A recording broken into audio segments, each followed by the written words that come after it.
Thank you, Randy. Thanks to the chamber team. I've said this a lot when I've had my minute to speak at the end of our calls, that you guys have done an excellent job pulling our business community together during a time that's been so very challenging. And I just want to commend you and your whole team, Randy, because that means a lot. And I've been bragging to other locations, to other chambers, that if you want to see how this should be done, you should talk to Mount Airy, because it really is done well. And I appreciate it. Thank you so much. Most of you are familiar with the newspaper, but I wanted to share today some things you might not know, and hope you learn some new pieces about the newspaper. So I'm going to just step through some stuff. We use the term your news, your newspaper, because community newspapers are just that. They're a reflection of the news that matters to you. So that's really what it's all about. And if someone looks at a newspaper, especially a community newspaper, in print or online, they should see a window to that community. They should see what Mount Airy is like, or they should see what Pilot Mountain or Cana, wherever we cover, it should reflect that news. Well, sometimes that window is sad or even devastating, but many times that window is really sharing the good news. So we like doing that. On today's front page, this is our first digital only front page, and we were talking about that just a few minutes ago. It's a big step for us, but on today's front page, you'll learn that answering the census is critical to the county. We're going to lose money if people don't answer the census, so that story's there.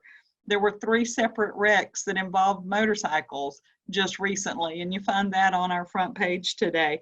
Ironically, one of our employees was in one of those wrecks, and so she had firsthand pictures for us. But that's what you see on the front page. You'll also see that there's a look at the small business stimulus money and how that's been appropriated, and some of those bigger companies that received that money while it was challenging for the small mom and pops to get that money. All of those things you find just on the front page. Well, I grew up saying that I was going to be a teacher. I was going to teach kindergartners. That's all I wanted to do. And if someone said, you know, when you grow up, what are you going to do? That was it.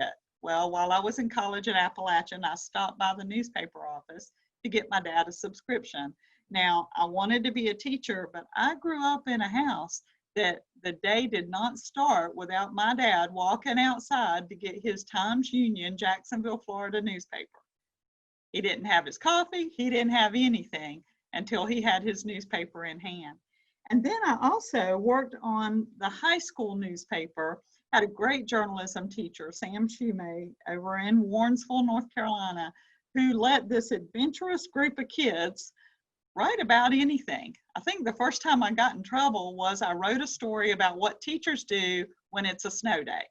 You know, they make you think that, now I know there's probably educators on this call, but they would always give the impression to students that they were busily preparing for our next day of school. Well, I did a story that showed that they were having basketball games and rook tournaments. There was a tug of war going on, and we had a lot of fun with it. I kind of got in a little bit of trouble, but that was okay. We had fun, and my journalism teacher supported that. But I went by the newspaper to get my dad a subscription for Christmas because it was a new paper. It had started up against an old 100-year-old Skyland Post. So I wanted to send him a paper, and there was a job posted right there on the counter. And I decided I would do that while I was working and going through college. And I fell in love with it. The first story assignment I had was the Ornob Mine murder in Ashe County. And it included a drug deal that went bad. It included a body in a mine shaft, access to the crime scene for an 18-year-old, and bomb threats to the courthouse that were called into the newspaper office. And I was hooked. I thought, you know, life can't get any better than being the one that's sharing this story. So when we say your news, your newspaper, that's what it's all about. I've been in this for a while now, and many of the people that work at the Mount Airy News have been in it for a while too. You'll see some of their names. I saw Cynthia Johnson is on the call. Some of the others are going to log in. She heads up our graphics department, and I'll tell you more about that. But once you get in this business, you really, really enjoy it. So I'll just tell you a little bit about it. When you hear media, we're really not the media that you hear of on the national news. That's not us. We're actually the people that live here. We go to church here. We have children in the school systems here. We shop here. That's who we are, and we really care about the community.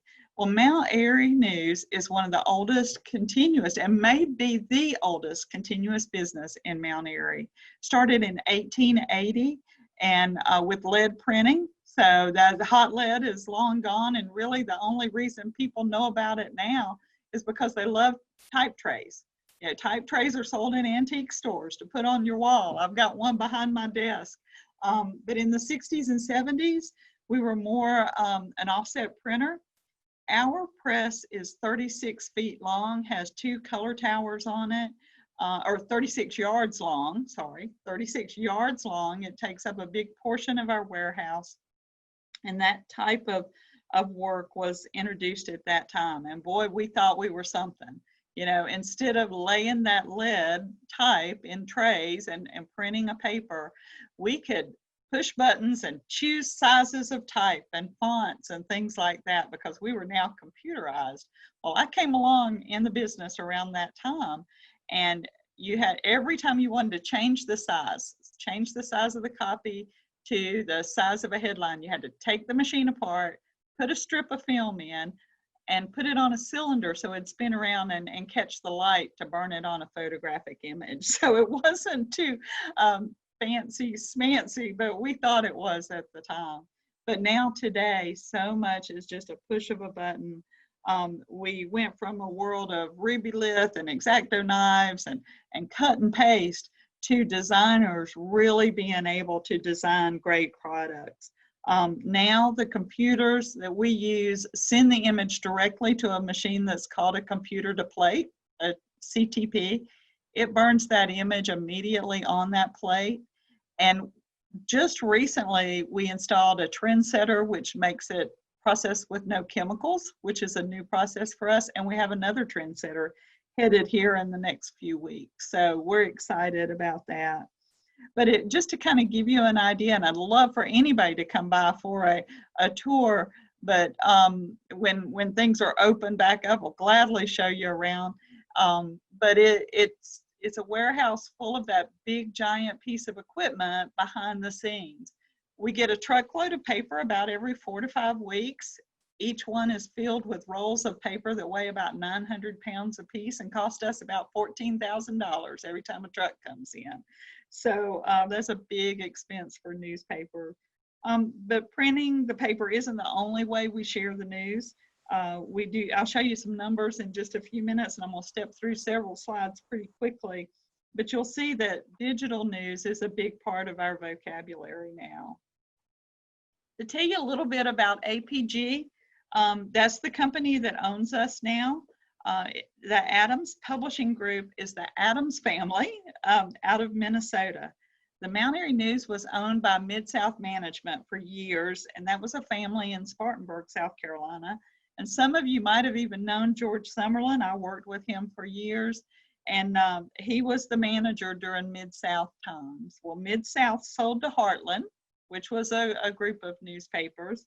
But then Heartland combined with 3 other groups of newspapers that were struggling, going through bankruptcies, things like that, to be purchased by an investment group called Civitas Media. Civitas means community, but unfortunately Civitas didn't prove communities were really the most important. It was kind of a tough time during that time. We still had local people working, we had local people making decisions, but an atmosphere of, well, we bought these papers to sell them, so there's no investment really in the press or no investment in things. Well, in 2017, Civitas sold the papers to Champion Media, which was another small little family group of papers. And then in just a few months after that, APG bought the Mount Airy group of newspapers. And what you see on the slide there is who APG is now. We have newspapers in 20 states plus the